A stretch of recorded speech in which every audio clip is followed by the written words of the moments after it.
Hello there, Commonwealth from Breath of the Wild was the definition of a game changer, but when you reuse the world including its general HUD or UI, how do you turn Tears of the Kingdom into the same landmark title?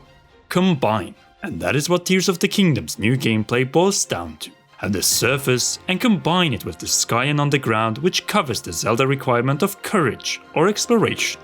Then add new ways to get around. Here we find Ascend, Ultra Hand and Recall.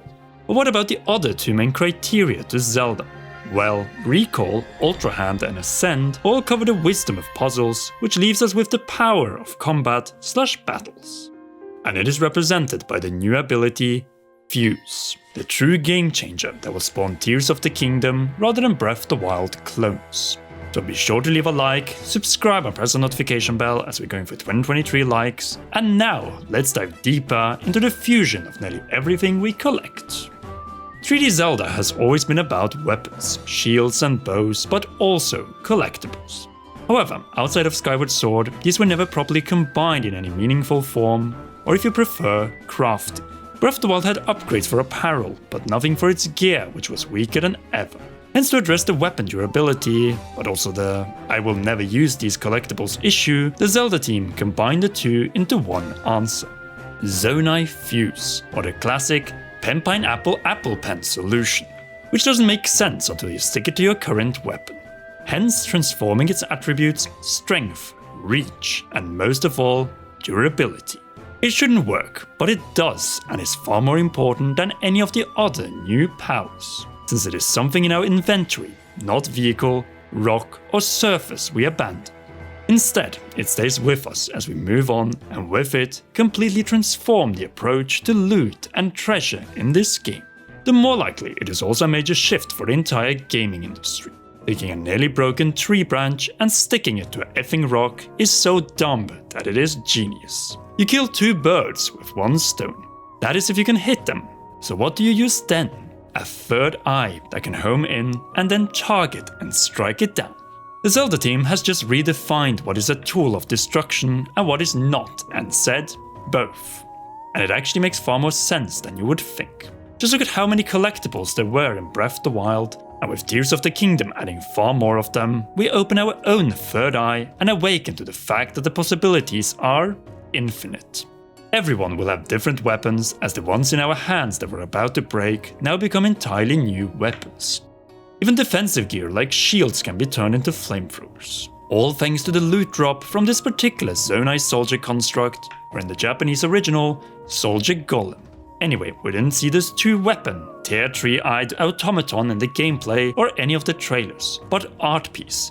And what do we have here? Two weapons used by Link in the Sky gameplay and a past trailer on the ground. A Zonai Stone bow and Dragonhead flamethrower.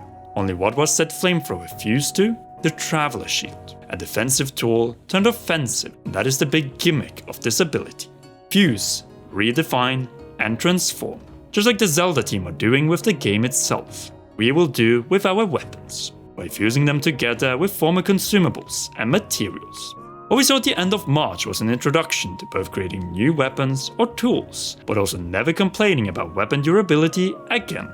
As instead of breaking or abandoning almost broken weapons, we can experiment and think outside the box.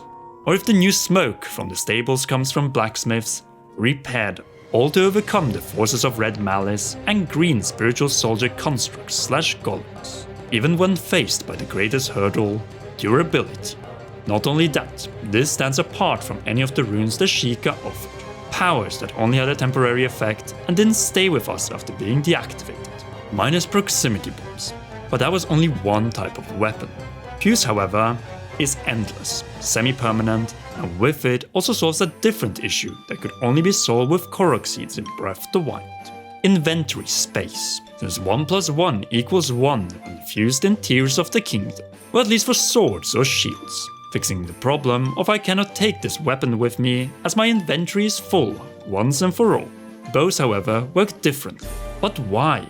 As they are already a fusion to have attack properties, requiring a bow held with Link's two hands to launch an arrow. Naturally, the offensive or sharp part of this combination is the tip of the arrow. Here Fuse is used to enhance this ability. That is right, bows will remain bows, but arrows are so much more than the few used in Breath of the Wild. No wonder why they have an entire sub-inventory menu to fuse collectibles to the arrow. With the first gameplay, we saw only 3 arrow combinations attached and 2 in action. The Key's Eyeball and then Korok Front, which producer AJ Aonuma unequipped and switched to the white Juju Jelly that froze the soldier construct. But we can even launch Amber, and more interestingly, Meat, possibly to distract enemies and wildlife. Though it has still nothing on Key's Eyeball, which is like a cheat code with its homing abilities.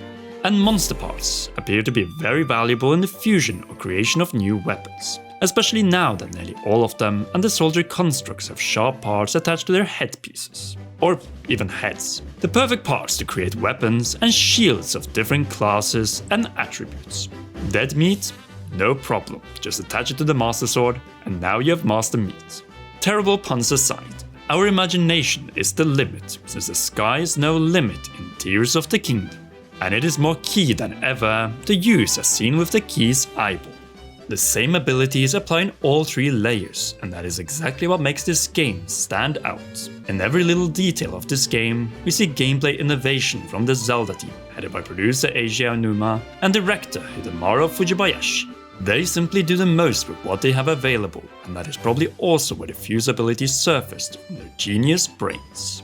Along with Ascend, naturally. But that one is not as much about combat situations, though it can be used to avoid them when conditions are met. Either way, if a mushroom, or in this case puffshroom attached to a shield can be turned into a smokescreen, then you realize the great power that comes with this ability. It is a feature that we fully control, and in this case to allow for an easy and destructive sneak strike. Recall has similar offensive properties, but it requires a trajectory from somewhere or Uno reverse against enemies. The same goes with the Ultra Hand, a homage to one of Nintendo's best-selling toys in the 1970s, which in this case is Magnesis, but so much better. Anyway, we can't wait to fuse, not only as a way of extending the life of vulnerable or weak weapons, but also to figure out how to use these combinations to overcome stronger and bigger challenges. Though there's more that meets the eye than the different tiers of soldier constructs, as the rangers might, much like Buddhist monks, take a break from work to interact with Link. Perhaps even offer advice on how to achieve powerful fusions and repair damaged weapons. Though in most cases, this will be all about experimentation, much like what was the case with the physics and chemistry engine in Breath of the Wild, an engine that naturally is brought over and can be manipulated the same way. You know, with the freestanding rocks, which we saw for the first time with Breath of the Wild in 2016. If a light organic tree branch can be fused with a heavy organic rock to create an impossible in real-world weapon, then what else could be used and fused? Well, a wooden stick and a far bigger log, and then a rock to increase the stats of a shield. This game is all about rocks and stones, as the Zona are clearly a people of stone, as seen from the constructs and their weapon, whether that is a bow, flamethrower, or hand cannon. But they are powered by spiritual energy and Zonai charges. The same Zonai power that makes things fused stick together. And that is the thing, fuse can be used on items, consumables, or materials that you can hold with your right or left hand. It is that simple. When all is said and done, we have only seen fused combos in the sky and 2 scenes on the ground. Nothing on the surface minus the Key's Eye Strike, which led everyone to think of crafting. But who would have thought it would have been as seamless and organic as this, with no blacksmith or NPCs involved to achieve said result. Just Link's new functional arm in seconds. That right there is what makes Fuse a game changer for the entire industry, as it removes the middleman and menus required to change a weapon. Even so, let's not stop before we begin to summarize. Since would it be fair for only Link to fuse weapons? Well, the power of the hand allows us to stick what should not stick together so easily. But what if Ganon's forces, unlike Zonai constructs or golems, have their own different way to fuse things together? All of a sudden, you have combined weapons made by Link on one side and by his foes, or at least examiners, on the other. You see, I think a little like AJ Aonuma, who confirmed that some enemies will be equipped with fused weapons, and hinted that this is a game where we, with our imagination, can make possible. In the category of things found in the inventory, but also by the things that remain outside of our pockets and the elements we manipulate or go through.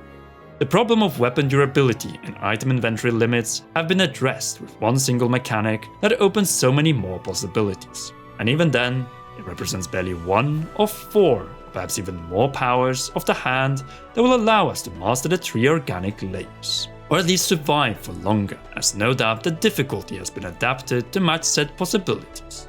Anyway, how influential do you think fusing is? And what weapons will you create with this ability in Tears of the Kingdom? Sign off in the comment section down below.